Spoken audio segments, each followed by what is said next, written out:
I'm going to be conducting the meeting for Sherry. She is on a tour of London, Ireland, and Scotland. So she'll be back toward the end of the month.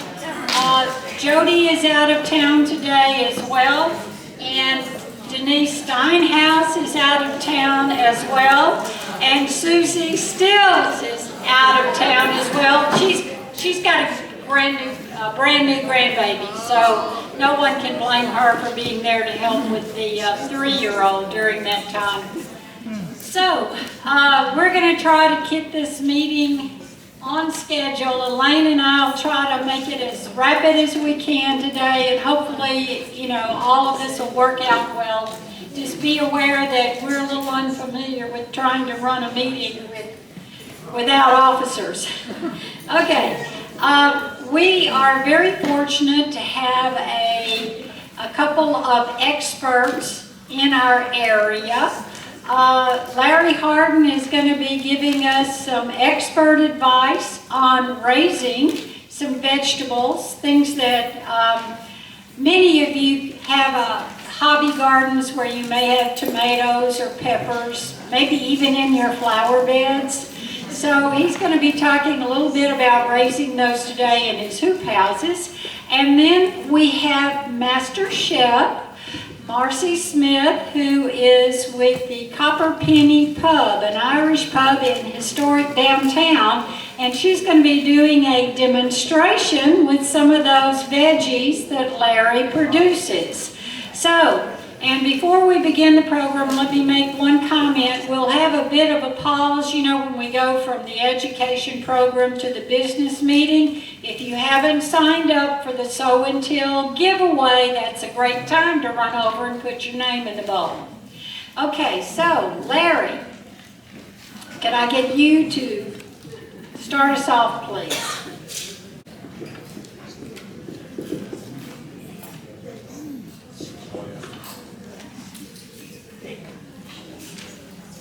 Have enough hands. First thing, take a little poll here. How many can remember your parents growing up with a garden? Okay. How many of you, when you were growing up, and I mean by a garden, a real garden, not a couple of pots with some tomatoes, but you had enough going on that you were eating out of it. How many of y'all grew up with a garden? Quite a bit fewer hands. Now, how many of you today have a garden? About the same. Well, what we're going to talk about today is what's been referred to as the farm-to-table movement, of which I suppose that's what I'm one of. But what the farm-to-table movement is all about is it's where restaurants try to get local produce sourced from local suppliers. Reason for that is because most of what they get is going to come from all over the country. Most of them are using some food supplier, and they're probably getting their produce either out of California or maybe the Rio Grande Valley. And the problem with that is it's having to be shipped a long distance, so it's probably been picked before it's fully ripened to be able to last a little bit longer, or it's been frozen to try to preserve it.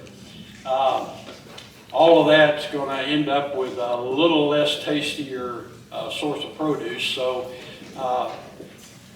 there's kind of a start to all of this going back into the 60s or 70s where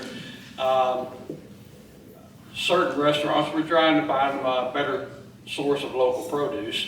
So that kind of where it all began, I guess, is around that time. Because as the reason I asked for the show of hands, 100 years ago, most people were still growing their own produce. If they didn't live right in the middle of town, they had their own little backyard garden or farm, and so people were used to that. Well, that all obviously changed. We started eating processed foods as time went on to where we got away from freshness. So there was kind of a movement back to trying to find freshness, and it probably was an offshoot none of us know anything about the hippie movement because that was before our time. It was probably somewhat of an offshoot of that. And it really has caught on more so in the last 20 years. There's quite a bit of move by restaurants, the more progressive restaurants, to try to source local produce. There's pros and cons to the farm to table program. The pros are you're getting from the local farmers, so it's helping the local farmers, boosting what they're doing. They're getting fresh produce at the restaurant, and you're getting more local, organically grown food in the community. The cons are the obvious. The restaurant has to change their menu if they're really into this to accommodate what's in season. Obviously, I was just telling people today that I have delivered my last tomato probably for the season because 100-degree weather is taking care of that. So a restaurant that's built around local produce has to adapt to whatever is in season. And then obviously the big mega farms can produce it much more economically. And so you got that as a con.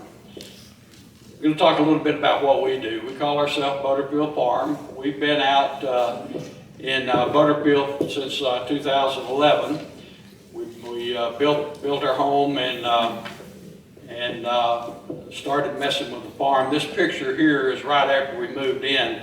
I know none of you have a place like this that has rocks on it, but you can see immediately we had to go to raised beds on our outdoor garden.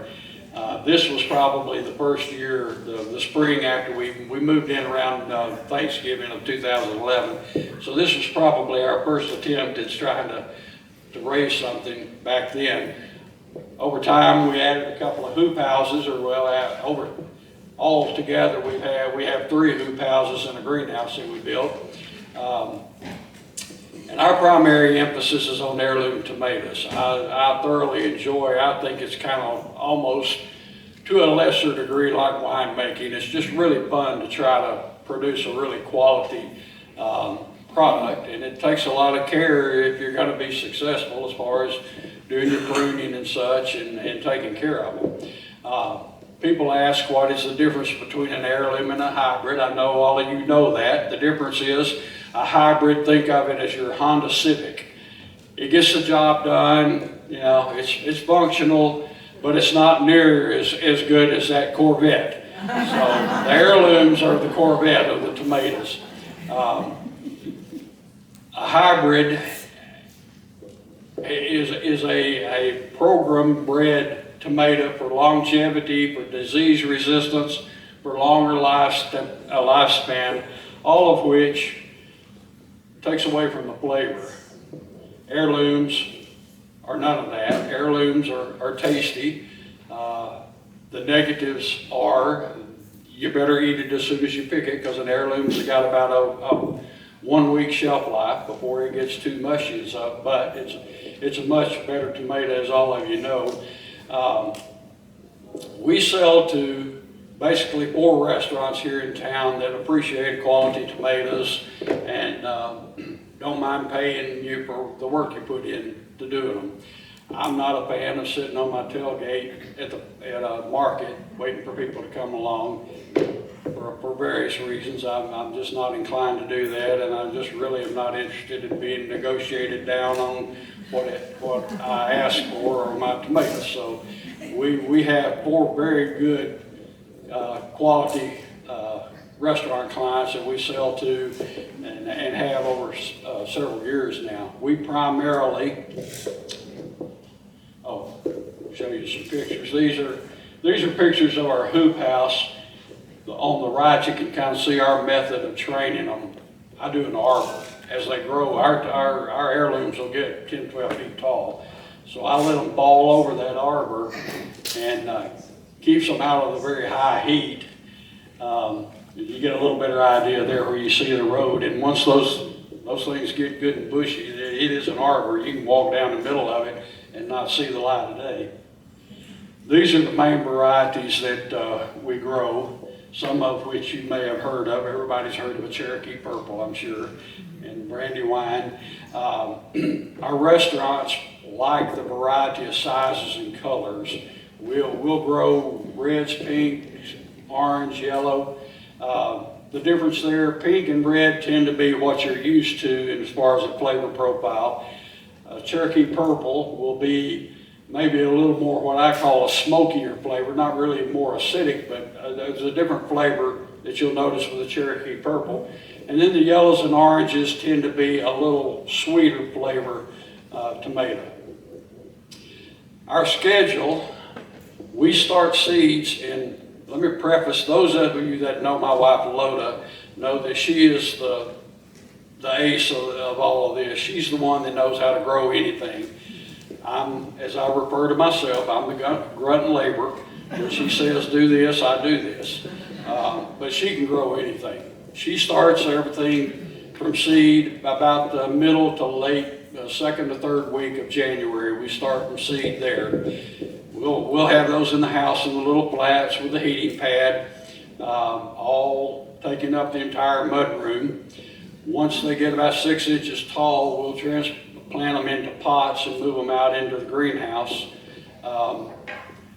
And then usually, depending on whether we're willing to roll the dice, listening to the weather, we'll try to go ahead and put them in the ground about the third week of March. Bearing in mind, we are in hoop houses, so we're not putting them outside where we can more than likely get a frost from the third week of March till this year. What was the last frost? Like the 10th of April or something like that. We had a late frost. Well, it didn't hurt us. What hurts us if we roll the dice too early is if we get a freeze. Now, a tomato under a cover will not survive a freeze, just like it would outside. But we'll usually plant in late March, and they will start producing in about around the 20th of June is when we start finding enough to pick. And then depending on the weather, we'll harvest all the way through till, as I said, this week is probably the end of the line on this one. We have planted for fall, and we have mixed results usually from fall planting, because if you know anything about tomatoes, you have to have below 90-degree temperature for blooms and setting fruit and pollinating and all of that, and you don't know when it's going to quit being over 90 around here. So we plant them just because we want to try to get a fall crop. Sometimes we do a decent job, sometimes we don't. They may bloom and start producing fruit, and then here October, November comes and you get a 30-degree night, and that's the end of that. So fall crop for us is a bit of a crapshoot. So we have mixed results. Another thing people always want to know how we feed them. We have a magic potion we feed them: Epsom salt, ammonia, and beer. Feed it to them twice, about every 2 weeks. We'll feed them that, and does very well. And you ask what the beer is all about. Well, it seems to me it's obvious. You want beer? No. The beer is actually feeding microbes in the soil. Is what's going on there. The Epsom salt's magnesium primarily, and then ammonia's got a little bit of nitrogen. The thing you want to know about tomatoes, if you go overboard on the nitrogen, you're going to have the prettiest plants in the county, and you won't have much fruit. So you don't want to overdo the nitrogen. But that's our routine and what we do. We had decided a couple of years ago that this hobby of our retirement had become a lot of work. And so we have kind of scaled down. We were doing a little bit of everything and trying to sell besides just tomatoes, but we just decided that, this is not our retirement income. This is something we thoroughly enjoy, so let's do it to where we can enjoy it. So we have toned down to primarily doing tomatoes. There are a few things we do, and she plants a lot that we put up. Loda's got a cellar, freezers just full of stuff that we'll eat on. So, and some of that is what Marcy's going to have here to work with today. So, but primarily we are just doing tomatoes now as far as what we do for sale. And as I say, it is a retirement hobby, and we want to keep it that way. for someone, if I had been doing this 40 years ago, when I was young and more ambitious and energetic, you know, it would have probably been something I could have found a lot of interest in doing as a full-time occupation. There are a few people here locally that do that. Some of you may know Arkansas Natural Produce. They do a lot of leafy green and such stuff and supply a lot of restaurants. I've seen them up at Whole Foods in Little Rock. They're all over. They do a good job, but there really is not that many people feeling the need of supplying restaurants with produce, because when I first contacted the people that I serve, they were almost surprised that there was an availability of that sort of thing. So there is really room for somebody who's got the energy and desire to do this sort of thing. And I would like to meet that person and try to encourage them to pursue this, but it takes a special person to want to do it. But that pretty well is my presentation. You have much more to look forward to with Marcy, who is an excellent chef, and so that's what I had to say.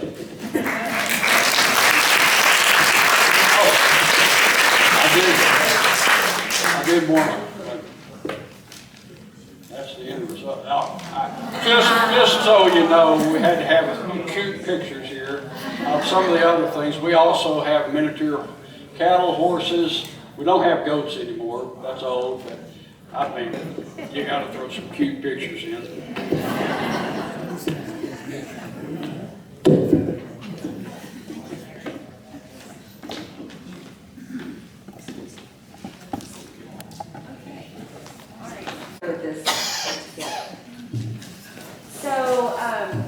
Larry's right, like I do buy from him. I actually bought from him, I started buying from him about 4 or 5 years ago when I had a restaurant called In the Raw, and he has the most beautiful tomatoes, and ever since then we just, everything I'm doing, I usually, when he's got them in season, I'll grab some. So all summer at Copper Penny we have been, I just started working Copper Penny in summertime, so right about Father's Day. So we have been trying to like find suppliers, and I got Larry to bring me Butterfield Farms tomatoes, so we've had those all summer, so they've been really great to have. And you guys are having a treat because we'll have some samples, and I have the last of his tomatoes right here. So y'all get a little bit of it. So today we were thinking about what could we present that'd be easy to make, something you could make at home, maybe for Labor Day weekend if you've got friends over. Something that would work great with steaks or potatoes, or just kind of just as a nice side dish and fresh and light, kind of still, well, it's still so hot outside. Actually, it's cooled off. We can agree on that, right? A little? It was 89 yesterday, and I was just like, wow, it's so nice and cool outside. All right, so today I'm doing a thing, I'm sure you've heard of it. It's called Cowboy Caviar. And you can literally use so many fruits and vegetables, like so many vegetables out of your fridge. Like you don't have to use what I'm using today, but today I'm using a lot of things from Larry and Loda, and I think it's going to be a nice little salad. So basically we're just going to have some chopped vegetables in here, and then we're going to make a little easy dressing that you can make with just about anything. So speaking of Arkansas Natural Produce as well, I brought kale, so we did some chiffonaded kale. We're going to dump this in the bowl, a little bit of it. And then we're doing his sweet peppers. He has all different colors, so we did some red and yellow and orange, and I'm putting about 2 cups in there. So I did about a cup of kale, 2 cups of peppers. I did 2 of some frozen corn. So you can just pull it straight out of the freezer, and it can thaw as you're, once you mix it, it can just sit in the fridge and thaw and be ready for a party. So you could make this ahead of time, like 2 days, 3 days, maybe 2. Not 3. I'm going to do the tomatoes last, and if you are making this at home, I would suggest don't add the tomatoes until right before you serve, because tomatoes tend to get mushy and they leave a lot of liquid in your stuff, so you don't want that. And then Loda also sent me with some beautiful field peas, so I'm going to use this whole thing today just so we have enough for samples. But you could do, probably about 2 or 3 cups of peas, black beans, whatever you would like. Any kind of peas work, any kind of beans work. And the canned are great because I don't ever rinse and strain those because they've got that liquid in there, and it helps make the salad have a little more juice in it that's not tomatoey. So let me get this open, hang on. So I took these field peas and I cooked them. I just simmered them with salt for 20 minutes. They don't take too long to cook. And then we've got a little bit of red onion from them as well. So you could use red onion, shallots. But onions are great to have in the salad because they really bring a lot of flavor out. And they're super high in antioxidants, which is always good. Cancer fighting, as long as you're not allergic. Mince them up tiny though, because people who don't like onions will avoid your salad. But if you've got them small enough, nobody will even hardly notice. All right, so I'm gonna set that aside before I put the tomatoes in, and I'm just gonna make a quick dressing. So you can use any kind of like vinegar you would want. I would say about a cup, well, let's say for a smaller portion, let's say we're feeding 8, I would do about a 1/4 cup of vinegar and about a 1/2 cup of oil. So today I'm using about a cup today, but remember, I'm making a big portion, so don't follow me on like how much I'm pouring today. And then we've got some olive oil. So I would use about 4 times the olive oil of the vinegar. So I'm gonna use all of that olive oil. And then you're gonna wanna season it with salt and pepper. And I can actually, like I could kind of go over one last point, like kind of how you would make just a simple vinaigrette. So all I'm making is a simple vinaigrette. So I'm gonna put about 4 tablespoons of black pepper in here, but you would use maybe a tablespoon of black pepper, tablespoon of salt, and 1/4 cup of vinegar and a cup of oil, okay? And then you can always add more salt to taste. You all know how to cook, I can bet. And then I'm just gonna whisk this. Maybe not some of you.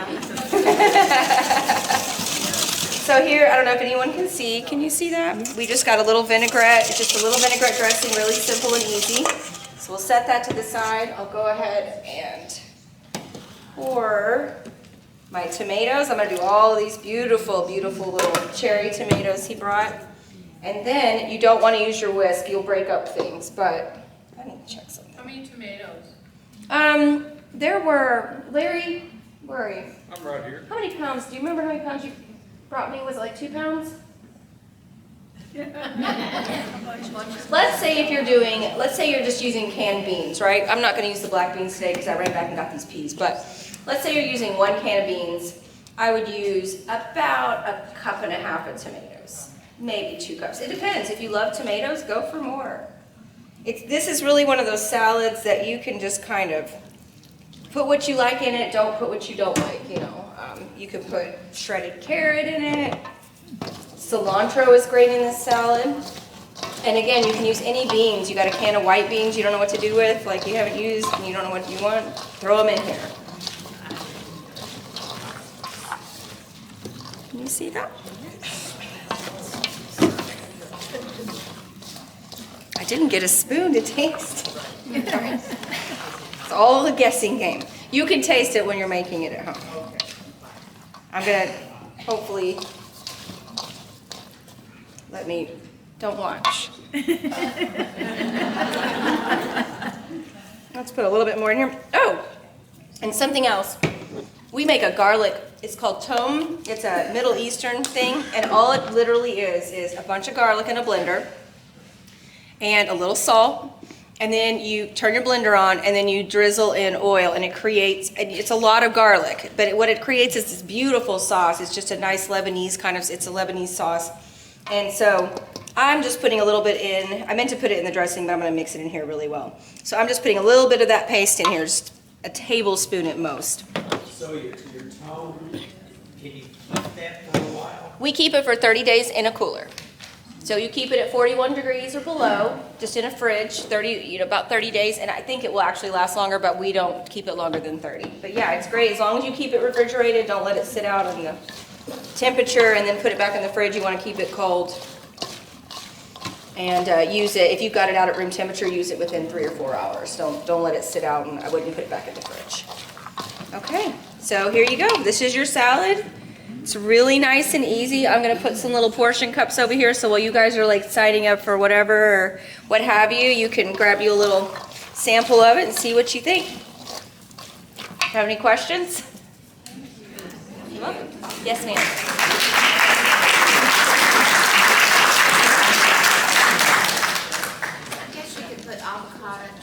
Yes.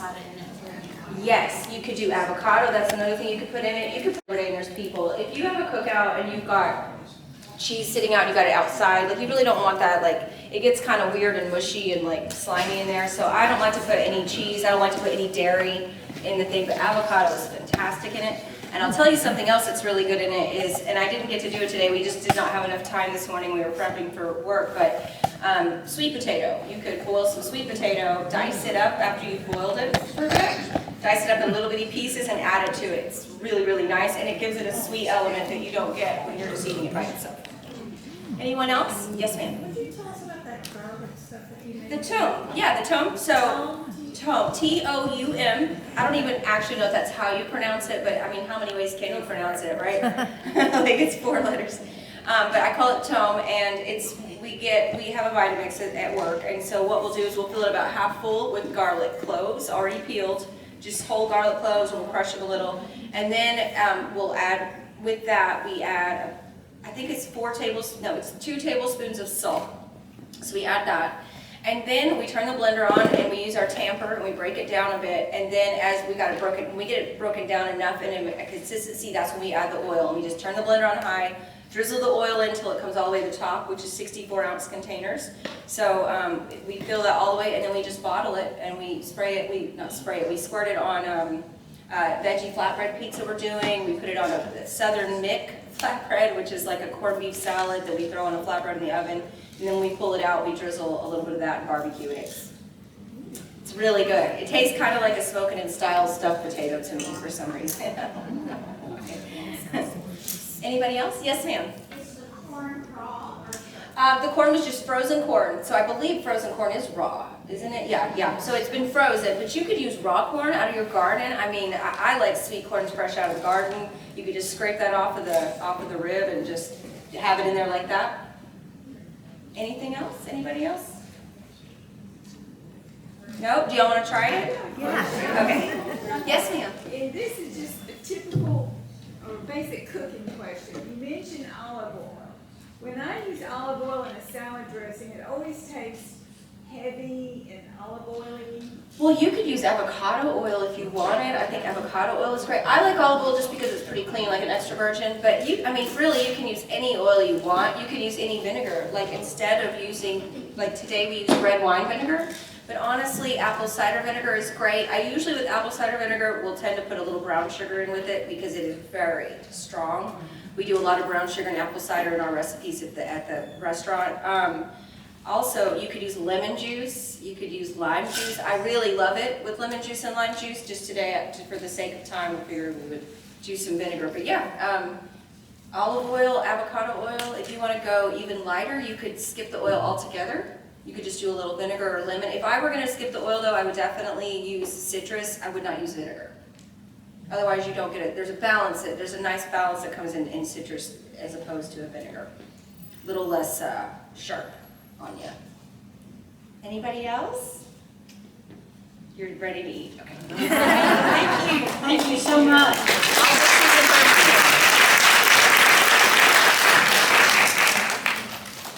Anybody want a sample? Yes. And signing up for the drawing. Oh, thank you. What's so much?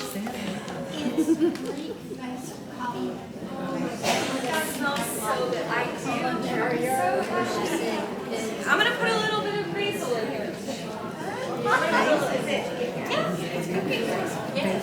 Yeah, we're going to put a little basil in it too. You can put herbs in it like cilantro.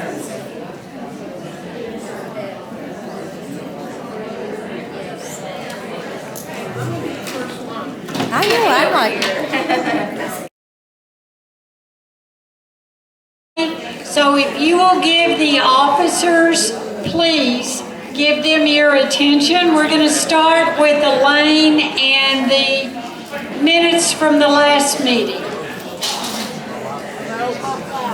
turn it on. Hello, here I am. Our minutes were all included in this week's newsletter. Our executive meeting was done by Joyce because of my broken hand, and that's all I have. We have a great thank you note from Polk County for our donation toward their convention, and it says, "Dear Garland County Master Gardener, thank you for making our conference special with your sponsorship." And that's all I got. If there are no additions or corrections, we will have that filed. Thank you, Elaine. Our treasurer, Denise Steinhaus, could not be here today, but the reports were included in the Crystal Reflections newsletter. Does anybody have any question about the financial reports? Okay, thank you. Those will be filed. Our second vice president, Susie Stills, could not be here today, so Lynn is going to give a very quick report for the membership.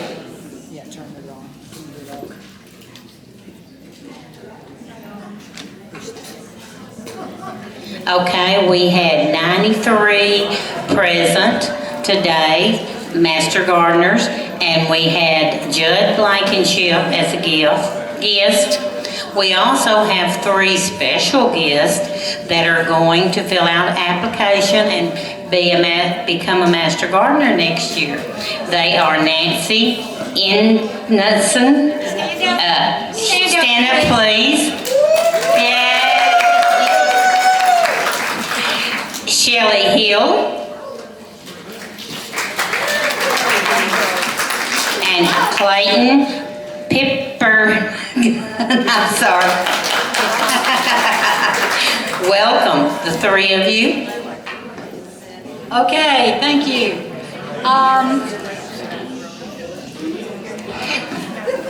We are, for the first vice president's report, let me just give you a brief heads up. We are currently looking at project chairs for next year. We use the evaluations to know who is willing to stay on as chairs and vice chairs.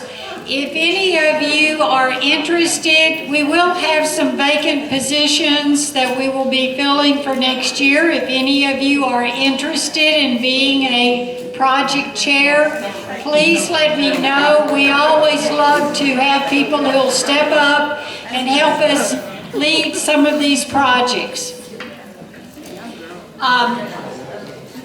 The mentoring report, and this is from Jody Took. Jody sent us a list of the hours for our new first-year Master Gardeners. We have currently 24 first-year Master Gardeners. We have lost one in the recent few weeks because they are moving. But we still have 24 active first-year Master Gardeners. Of those 24, we already have 9 that are completely certified. Okay. Any first-year Master Gardeners who are out there who are not yet certified, let me remind you that the county fair will be coming up in September. It's a great way to get hours if you are short. So make sure that you keep that in mind. We'll talk about that a little more when we have the county fair report. Okay, Jimmy Driggers is not, oh, Donna, you have a question. Are we going to have the fall online new Master Gardener training? There is a fall training course that is going to be offered. We do have a few that have signed up or at least expressed interest, and we will be doing some interviewing with those people to get that organized. It's not a large class, but yes, we will have the online training available. Yes, Karen? Do we have to sign up anywhere to do the scarecrow? No. To do the what? No. That's not it. No. To fill it up. Okay, no.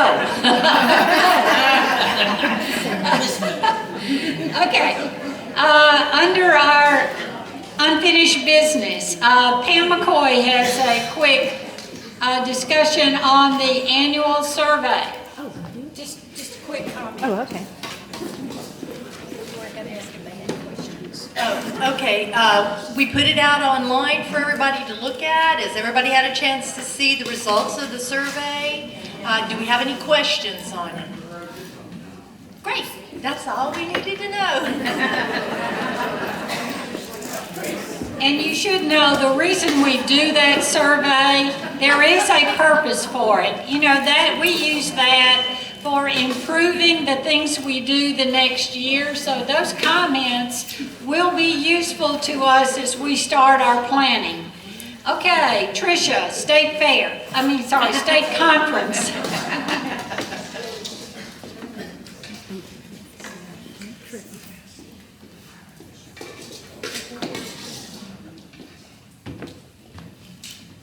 Well, we are going strong.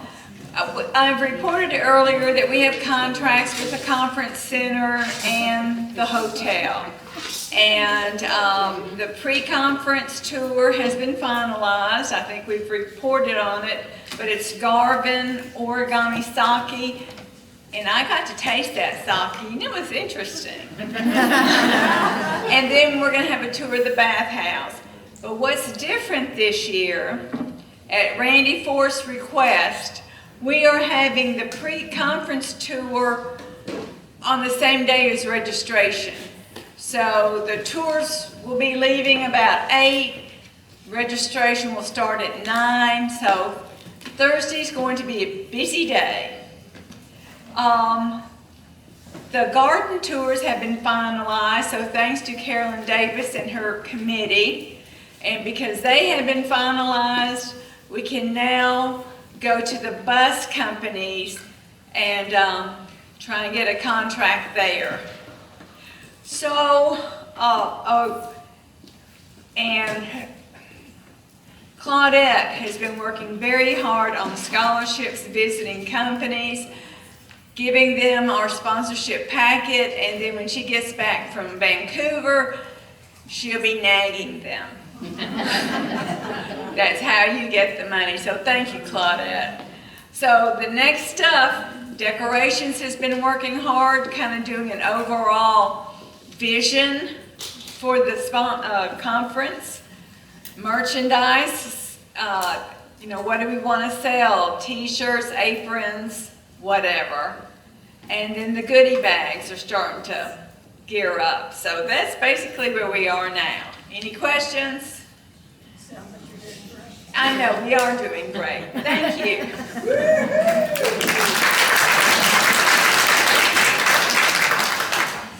Okay, County Fair. Shar Becker is our chair for that, and Shar is in Tennessee moving her son this weekend. A lot of people have older children going back to college, so she's busy. Cher came in earlier. Pam Stevens just had knee surgery, and Cheryl Volpert had to leave to go to Little Rock to pick her up and bring her home from the hospital. So we have no chairs or co-chairs from the committee, from the County Fair Committee. However, they did give me some notes. The County Fair is September 12th through the 17th. The setup day is the 10th, September 10th. The kitchen crew, you know, the master gardeners always man the kitchen one day during the fair, and that will be Friday the 16th, and we will need workers from 3 o'clock to 6 o'clock working in the kitchen at the county fair. The next committee meeting for the County Fair Committee is the 21st, and it will be at 12:30 at the Transportation Depot. So if you're interested in working not working at the fair, but working on that committee in the organization of the activities at the fair, you can join them at the depot on the 21st at 12:30. If you are interested in working at the fair and need hours, the sign-up sheets are over here on the table at the side. They will be collected at the end of the meeting. So if you want to sign up for a specific day to work, and there's specific things you like to do, and you want, maybe you like being a greeter, but you're not so interested in doing the watering, sign up today while there are still slots for that. It's going to be picked up sometime near the very end of the meeting after we get ready to clean up today.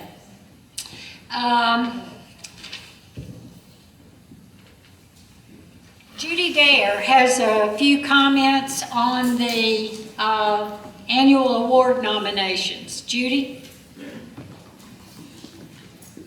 We have about 8 pages of notes.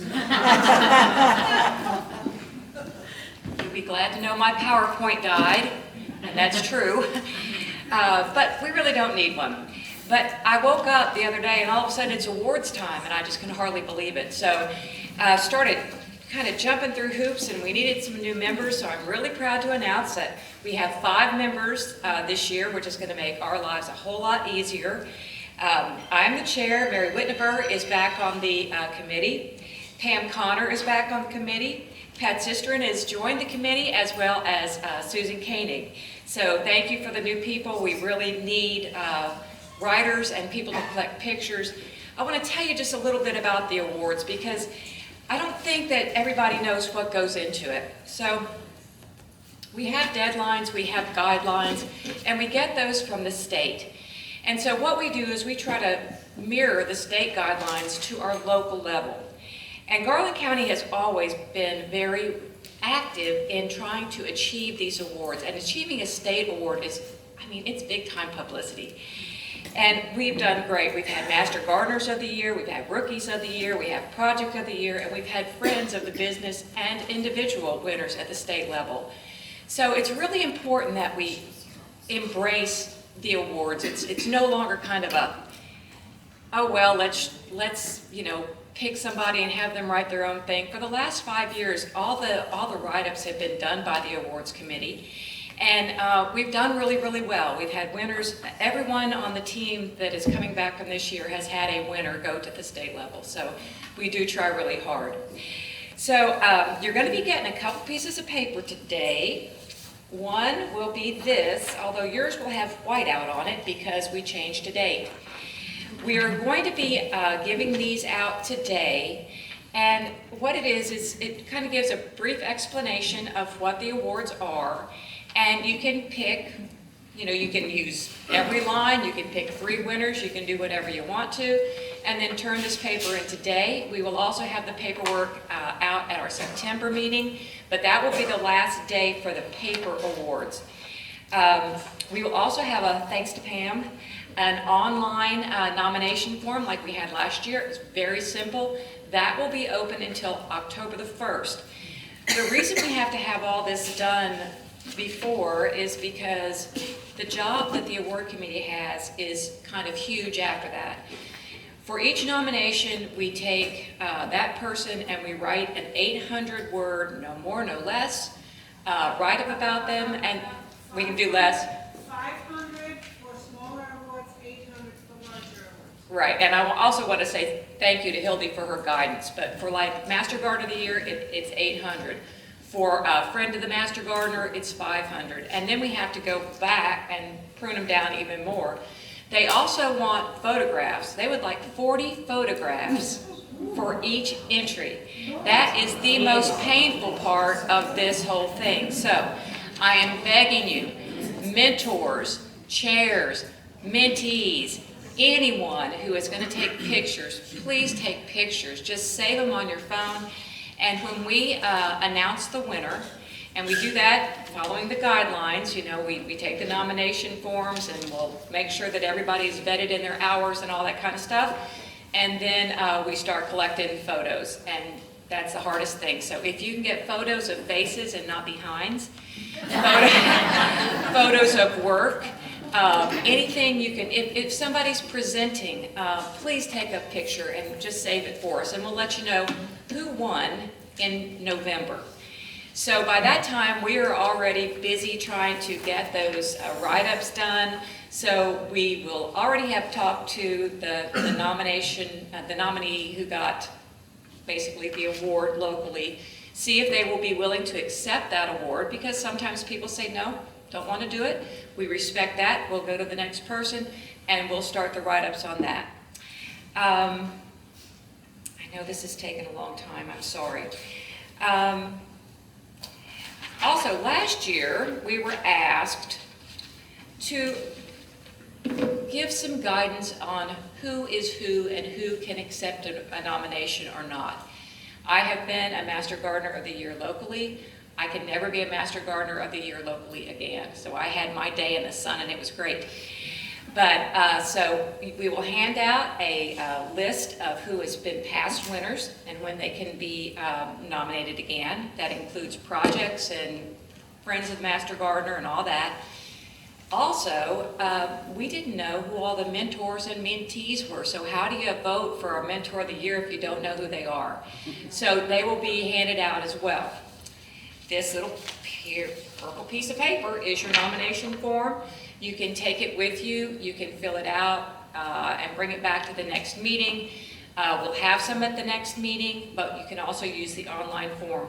The one thing that we ask is only if you choose a Master Gardener of the Year, only put a nomination in one time, and that makes it much more fair for the whole thing. Don't what do we say, stuff the ballot box. And then, you know, what happens with this is something that's bigger than all of us and bigger than the state of Arkansas, because the write-ups actually go out to extension agents all over the country. No? They did last year? No, they go to state Master Gardener coordinators, Randy Force equivalents throughout the country. Okay, that's why I have Hildy on the speed dial. But I mean, they do go across the country. And so we are not just awarding our own awards. Our awardees are getting picked from people that don't know us. So I think that's very cool. Okay, the deadline for the paper is next time. And that's all I've got. Has anyone got any questions on awards? We had a great nomination season last year. Please look to your right, your left, look at your roster, look at your projects, and give us some good nominations, because it is so fun to write up somebody that you just know is going to make it at the state level. So please take my enthusiasm and pick a nominee and send it in for us. That's all I've got. Thank you. Okay, Judy and Susan will be at the back when you exit out these doors, handing those out, so you can get a copy of these things at that time. I'm going to come back to Sow and Till in just a minute. Any of you who have an interest, a willingness, feel a calling in your heart to be an officer, Sherry Matthews is taking the nominations. It is that season where we start trying to get our officers lined up for next year.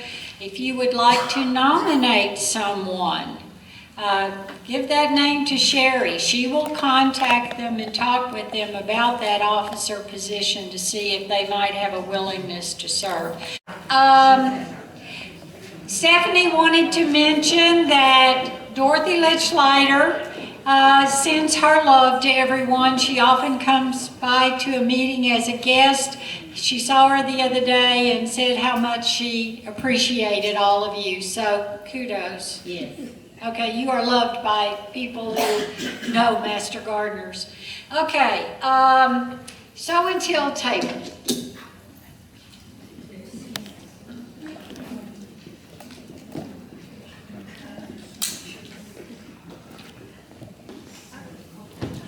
Lori everybody's making me get up here.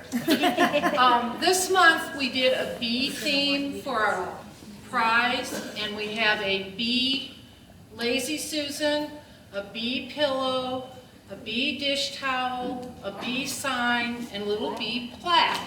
So whoever wins gets this whole thing. Stir it up a little bit. Is that just Karen? Grisham.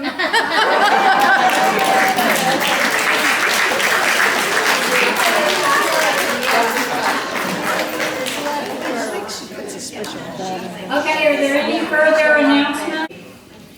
Okay, cups in the trash at the back, chairs stacked only 8 high. Any that won't stack will leave. Karen, you had a comment. Yeah, next month, I know it seems far away, but it's really not. Next month, we are going to start fine tuning what we're gonna do on publicity for our plant sale next year and the St. Patrick's Day parade. And so, all you crafters, all you sewers, start going through your things, looking for fabric, looking for ribbons, and when you start looking at your garden, save seeds. So we're gonna throw them to the people. Okay, thanks, Karen. Another question, comment, yeah. Okay, if there are no further announcements, the Garden County Master Gardeners is adjourned for this meeting.